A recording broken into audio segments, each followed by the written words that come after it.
Now, India might soon be a part of the NATO Plus. A US Congressional Committee has recommended the inclusion of New Delhi in the 5-member grouping. The recommendation comes just ahead of Prime Minister Narendra Modi's visit to the United States just next month. But ahead of the visit, a US House panel has made an interesting pitch. It says India should join the NATO Plus arrangement. I know you must have a lot of questions, like what is this House panel? What is NATO Plus? And should India join it? Let's start with the first question.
On the congressional committee recommending NATO Plus,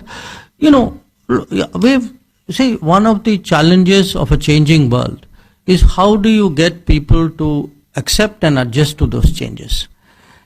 Even today, not just with this committee, I see this, in analysis of various kinds and writings of people. A lot of Americans still have that NATO treaty construct in their heads.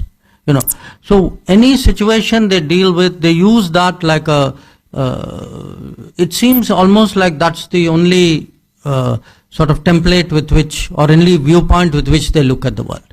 The reality is that is not a template that applies to India. Yeah. So, I must say a lot of it is actually outside the administration. The administration understands this very, very well.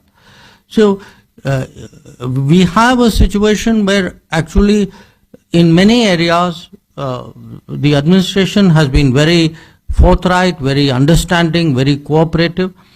And sometimes people mean well. I mean, in this case, I think they mean well. They really want to signal saying, let's do more with India.